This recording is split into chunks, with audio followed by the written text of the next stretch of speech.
Hey, how's it going everyone? I'm White Pointer, and a couple of years ago I did a video about 3D Metroidvanias, which has become reasonably popular, so I've decided to do a part 2. I covered 5 games in my first video on this subject, so here's 5 more, if you're interested in exploring this genre a bit more. These games will follow the same rules as in my first video, so I won't go over all the details again here. Check out the original video though if you haven't seen it yet, if you want a full explanation of how a game qualifies for this, but I'll also leave it in the description too. Alright, let's get started. The first game I'll talk about is one that has a bit of an odd history, Powerslave Exhumed. Originally released as Powerslave and known as Exhumed in Europe, the DOS original was basically a standard linear first-person shooter. However, when it was ported to the PlayStation and Saturn, it was actually turned into more of a Metroidvania, and recently a remaster of this has been made available for many platforms called Powerslave Exhumed, so it's this specific version of the game that I'm talking about. This game is set in Egypt, where the city of Karnak has been overrun by some hostile alien forces called the Killmart, who have stolen the mummy of King Ramses, wishing to extract its power. You are guided by the spirit of Ramses to explore various locations that include ancient ruins, swamps, sunken cities, underground caverns, and more. As you explore each level, you'll need to find certain keys to open doors, but you'll also eventually find various artifacts that give you new powers, like being able to jump really high, breathe underwater, and touch lava or acid without instantly dying. Once you acquire these artifacts, you'll need to return to previous levels in order to access new paths, which will eventually open up new levels to explore. Even some of the weapons you acquire can be used to open new areas to traverse. Your movement speed is also quite quick in general, so you're not wasting much time when navigating around and backtracking. The map here acts more as a level select, so the levels aren't quite as interconnected as some of the other games on this list, but it's a similar concept as you won't gain access to specific levels until you find the corresponding exit that leads to them. In a way, it helps when backtracking, as you can just go straight to the area you need to get to instead of needing to journey through multiple other areas to get there. There's plenty of enemies to fight, with many based off Egyptian mythology, and that includes some pretty intense boss battles. There's also a couple of different endings depending on your completion percentage, so there's a bit of replay value here too. The game cuts a quick pace and isn't overly long, which is good as it doesn't overstay its welcome. Powerslave Exhumed is available on PC, PS4, PS5, Xbox One, Xbox Series and Nintendo Switch, and it's regularly on sale too, so you have plenty of options to check it out. This next one is a game you may not have known even exists, Altered Beast on the PlayStation 2, also known as Project Altered Beast in Japan. And you may not know it because it's one of those rare cases where the game was released in Japan and PAL regions, but never actually made it to North America, despite being fully translated to English. It even has a 60Hz mode, so all the work had basically been done, making the decision even more bizarre. And that's a shame because it's actually a pretty good game too. To call this a remake of the original Sega classic would be a bit disingenuous, as it's completely different. I guess it's more of a total reimagining. You play as Luke Custer, a genetically engineered genome cyborg who has the ability to transform into various beast forms. Initially, you'll only be able to transform into a werewolf, but as you progress the game and beat bosses, you gain the power to transform into various other creatures, such as a merman, a wendigo, a garuda, a minotaur, a dragon, and more. Each of these beast forms have special abilities that allow you to open up new paths and access new areas, so you'll need to return to each of the game's various areas in order to progress the story. The levels are pretty interestingly designed in the sense that they will often loop around to return to where you need to go to access a new path, rather than making you backtrack the entire way, which is a nice touch. Once you gain the ability to fly, you can then return to many areas easily. The amount of time you can stay transformed though is limited by the green spirit meter, which can be replenished by defeating enemies. But you will find you will need to revert back to a human form in the areas where there aren't many enemies around, as once the spirit meter is empty, remaining in beast form will start draining your health. There's also some replay value as some new modes unlock after beating the game, which in turn allow you to unlock more beast forms in order to access even more secret paths. So if you're the type that likes to go for 100% completion in these games, then Altered Beast will cater to you nicely. As I mentioned, Altered Beast was exclusive to the PlayStation 2. Because it was never released in North America, it's also quite rare and rather expensive these days as a result, though the Japanese version is cheaper. Unfortunately, it's also never been re-released, so to quote what SNES Drunk sometimes says, this may be a case of needing to play this one any way you can. Sticking with this era, here's one you probably haven't even thought about: Mortal Kombat Shaolin Monks.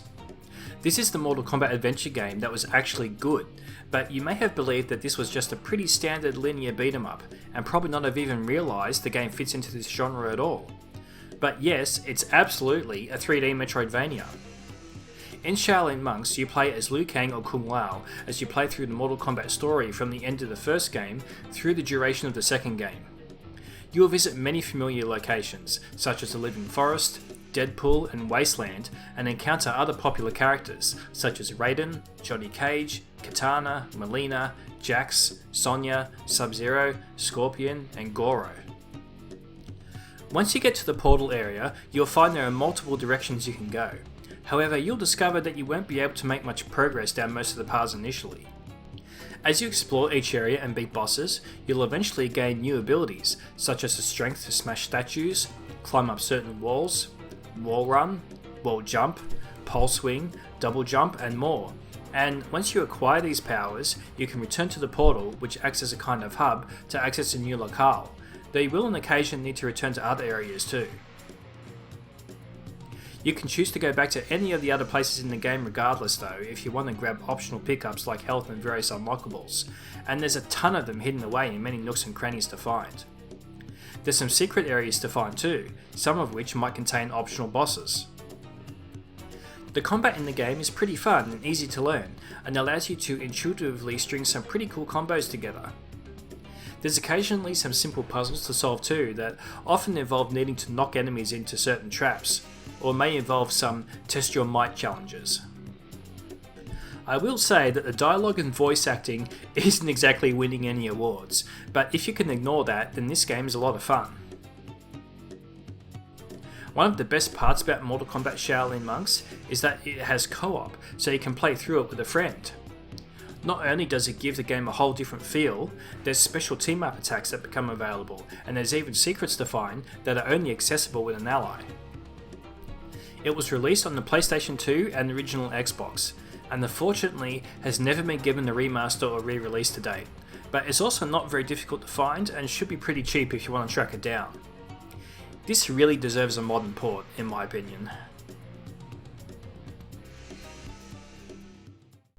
To finish up, I'll cover two reasonably new games, and the first of these is Journey to the Savage Planet. You play as an unnamed space explorer, working for the fourth best aerospace company, and you've been sent to an uncharted planet to survey it to determine if it's suitable for human colonization. Shortly after you arrive though, you discover a huge tower, and your primary mission becomes to investigate it, as the planet was supposed to be uninhabited by intelligent life. You start the game with basically nothing, not even a weapon. You need to go out exploring and gather resources in order to 3D print your weapon, and then go venturing further to find special resources that allow you to upgrade your suit with new abilities. These upgrades include aerial jumps, a super high jump that needs to be charged up, a very Metroid-like grapple beam that can also be upgraded to ride along magnetic lines, a stomping attack that can be used to break open weak parts of the ground, and the ability to hold special explosive plants indefinitely instead of needing to throw them away after a few seconds. The game kinda gives the illusion of being open world at first, but it's most definitely ability gated, preventing you from exploring in specific directions until you have the required upgrade. You can also gather resources and special metal alloys to upgrade stuff like your weapon damage and your visor that allows you to scan the environment. Oh yeah, did I mention this game even has a very Metroid Prime-like scan visor that you can use to scan enemies, parts of the environment and other points of interest? Well, it does. Although it doesn't have as many unique abilities as the Prime games do, in many ways, Journey to the Savage Planet feels a lot like what the Prime games would feel like if you removed all the doors. There's plenty of hidden nooks and crannies to explore too, which yield you rewards such as metal alloys, fuel for your ship, or parts of a log of a previous alien explorer that was also surveying the planet some time ago. The main story isn't too long, maybe 10 hours or so, but you'll easily double that time if you want to go for 100% completion. The game doesn't take itself too seriously either, as your boss back on Earth is quite eccentric, and you have an AI assistant that likes to make quips as you play. Inside your ship you also have some TV screens that play some amusing, deliberately obnoxious commercials, though being so far from Earth one needs to wonder who these are supposed to be advertising to. Journey to the Savage Planet was available on Stadia, but since that's no longer a thing, your other options are PC, PlayStation 4, Xbox One and Nintendo Switch. Lastly, we have Recompile. This one is an interesting premise. You're actually a computer program that's been installed onto a huge mainframe that's been left in a state of disrepair, and it's your job to get all the systems back up and running again. In a way, you're kind of like a computer virus, which is exactly what the mainframe sees you as, except you're trying to fix things rather than break things.